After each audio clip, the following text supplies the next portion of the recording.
통문통독 12주차 강의를 맡은 박원식 목사입니다. 아가서 2장 10절 나의 사랑 나의 어여쁜 자야 나와 함께 가자 하나님께서 우리에게 말씀하십니다. 통문통독을 통해서 하나님과 함께하는 우리 모두가 되길 간절한 마음으로 기도합니다.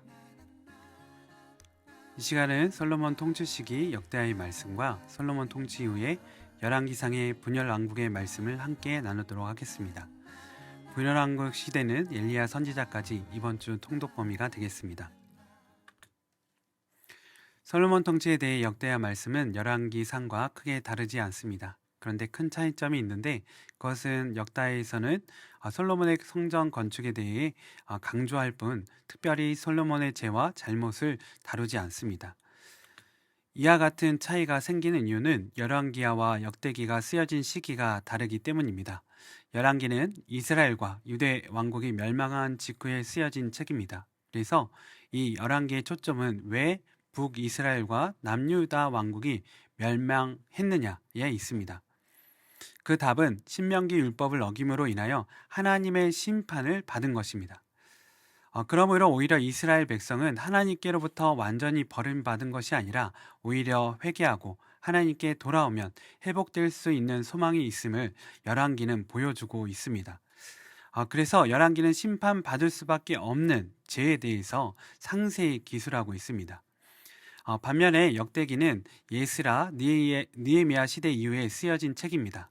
나라가 망하고 그 이후에 성전을 재건했음에도 불구하고 그 나라가 회복되지 않아 지친 백성들을 위로하기 위해 쓰여진 책입니다. 그래서 역대기는 성전이 건축된 이유와 과정, 그리고 성전을 통해 주신 하나님의 은혜에 초점을 맞추고 있습니다.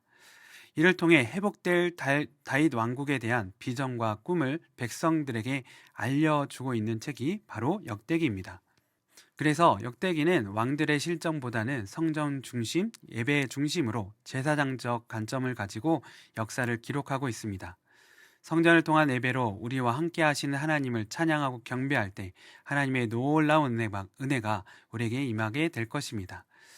이런 관점을 가지고 역대기는 솔로몬의 역사를 기록하였습니다. 그래서 솔로몬의 죄와 잘못에 대해 생략하고 있습니다. 그러나 역대기가 솔로몬의 죄에 대해 눈 감고 있는 것은 아닙니다. 그의 죄로 인하여 이스라엘 백성들은 뼈아픈 고통을 경험했기 때문입니다. 성경은 열왕기를 통해 솔로몬의 죄를 정확하게 지적하고 있습니다. 이를 역대기를 읽는 이스라엘 백성들도 알고 있기에 생략한 것입니다. 솔로몬 왕은 신명기에서 왕에게 금지한 모든 계명을 다 어겼습니다. 병과 마병을 많이 두지 말 것이라고 하나님께서 말씀하셨는데 그는 병과 마병을 많이 모았습니다. 은금을 많이 쌓아두지 말라고 말씀하셨는데 솔로몬 왕은 은과 금을 흔하게 그 자신의 궁전에 모았습니다. 또한 하나님께서는 여자와 많은 여자를 두지 말 것을 말씀하셨음에도 불구하고 솔로몬 왕은 1000명이나 되는 여인들을 거느렸습니다. 특히나 많은 이방 여인들과 결혼하여서 그 이방 여인들로 인하여 결국 우상 숭배의 죄에 빠지고 말았습니다. 그로 인해 이스라엘 왕국이 두 나라로 분열되고 말았습니다.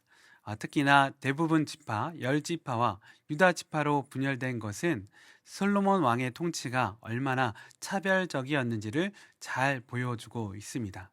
그는 특별히 남유다를 우대하였고 다른 북이스라엘 10지파를 차별하였던 것입니다. 이렇게 솔로몬 왕의 제약이 결정적인 원인이 되어 두 나라로 분열되었습니다. 하지만 그의 아들 르호보암 왕도 포악함과 우매함으로 백성들을 대하여 그들이 안전히 등을 돌리게 만들었습니다.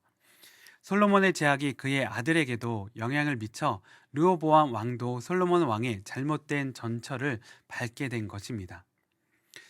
10지파는 하나님께서 아히야 선지자를 통해 세운 여로보암을 따라 북이스라엘 나라를 세웁니다. 하나님의 선택을 받은 여로보암은 다윗과 같이 믿음으로 나라를 통치해야 함에도 불구하고 결국 의심에 빠져 예루살렘의 성전으로 백성들이 제사를 드리러 가는 것을 막습니다. 그리고 이를 위해 그들이 섬길 송아지 우상을 만들어 베델과 단에 세우고 이를 하나님이라고 백성들에게 소개합니다.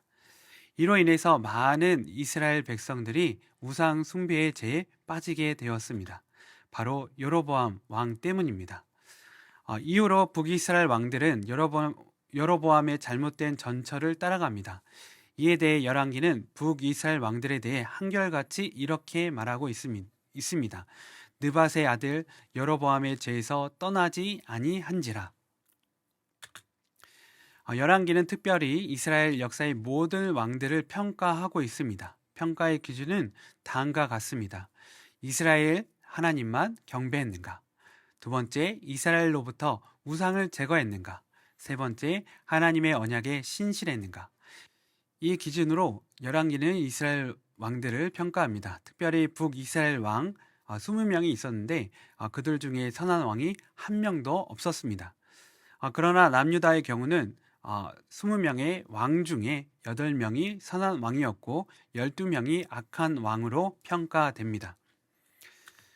이런 연유로 북이스라엘 왕조는 수시로 바뀌게 됩니다. 한 명도 선한 왕이 없었기에 그들의 왕조가 계속 지속되지 못하고 바뀌게 되는 것입니다. 반역이 빈번히 일어나 선대의 왕이 후대의 왕에게 살해되는 역사가 반복적으로 일어나게 됩니다. 반면에 남유다 왕국은 그나마 다윗 왕조를 계속 유지합니다. 이에 대해 성경은 하나님께서 다윗을 생각하셔서 후대의 왕들에게 빛을 주셨기 때문이라고 말씀합니다. 아마도 여로보암이 다윗과 같이 신실하게 하나님을 따랐다면 북이스라엘이 이렇게 처참하게 망하지는 않았을 것입니다. 이렇게 왕들이 하나님께서 그들을 이스라엘 왕으로 세우신 목적을 제대로 수행하지 못하자 하나님은 선지자들을 세워 그들에게 보내셨습니다. 선지자는 미래의 일을 아는 자, 미리 아는 자라는 뜻을 가지고 있는데 그 말대로 미래의 일을 알려주는 점술사와 같은 사람은 아닙니다. 성경에 따르면 선지자는 하나님을 대변하는 사람으로서 사람들이 언약을 잘 지키는가 감시하며 우상 숭배와 불의를 꾸짖는 역할을 하였습니다. 특별히 하나님 말씀을 강조하여 회개하고 토라를 따르도록 사람들에게 도전하였습니다. 즉 그들이 아는 미래는 하나님의 언약대로 하나님 말씀에 순종하면 복을 받게 되지만 반대로 하나님 언약인 말씀에 불순종하면 하나님의 심판을 받을 것이라고 예언하였던 것입니다. 이런 선지자들 중에 대표가 바로 엘리야입니다. 엘리야 선지자는 성경 말씀에 따르면 가장 악한 왕인 아합 왕 시대의 선지자였습니다. 그의 이름의 뜻은 여호와는 나의 하나님이시다는 뜻입니다. 그 뜻대로 엘리야는 하나님만을 위해 산 사람입니다. 엘리야는 길르앗 디셀 사람으로서 그 당시 이스라엘의 깡촌에서 태어나 자란 사람입니다. 성경 말씀에 따르면 그는 가죽옷을 입고서 광야에서 서청과 메뚜기를 먹으며 살았다고 말씀하고 있습니다. 즉 엘리야는 사람을 의지하지 않고 하나님만을 의지하여 살아간 사람입니다. 그런 그가 아합과 이세벨 왕비의 죄를 자시하지 않았습니다. 그는 하나님 말씀으로 그들에게 도전하여 3년 반 동안 북이스라엘에 비가 오지 않게 하였습니다. 또한 그 직후에 아세랴와 바알을 섬기는 제사장들과 대결하여서 갈멜산에서 하늘에서 불이 내리게 하였습니다.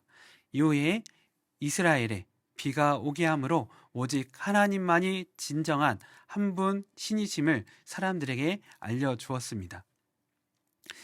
그의 삶의 목표는 확고하였습니다. 사람들이 주 여호와가 하나님이신 것을 알게 하여 그들이 회개하고 하나님께 돌이키게 하는 것이었습니다. 열왕기상 18장 37절 여호와여 내게 응답하옵소서 내게 응답하옵소서 이 백성에게 주 여호와는 하나님이신 것과 주는 그들의 마음을 되돌이키심을 알게 하옵소서 이렇게 기도하던 사람이었습니다. 우리는 엘리야의 갈멜산 사건을 통해서 하나님을 아는 것이 얼마나 중요한지를 알 수 있습니다. 또한 하나님께 우리의 생각과 뜻을 이루기에 내 열심으로 예배를 드리는 것이 얼마나 잘못된 것인지를 우리는 알 수 있습니다. 하나님 방법으로 예배를 드릴 때 하나님의 은혜가 내리게 됩니다. 중요한 것은 말씀을 통한 바른 믿음을 가지는 것입니다. 그런 바른 믿음을 가지고 하나님께 간절한 마음으로 기도하고 예배 드릴 때 하나님께서 우리에게 놀랍도록 역사하시고 하늘의 은혜를 우리에게 더하여 주시는 것입니다. 이른 비와 늦은 비와 같은 하나님의 단비와 같은 은혜가 내리는 우리 모두가 되길 기도합니다. 이번 주 통근통독 말씀을 통해 우리는 하나님 말씀에 순종하는 삶과 불순종하는 삶의 결과를 확인하게 되었습니다. 특별히 우리는 우리 자신이 다음 세대의 믿음의 지표가 될 수 있음을 알아야 하겠습니다. 다음 세대가 우리를 따라 바른 길로 인도받을 수 있도록 우리는 항상 하나님 말씀을 잘 듣고 따라야 하겠습니다. 이런 좋은 믿음의 선배가 되기를 간절한 마음으로 기도합니다.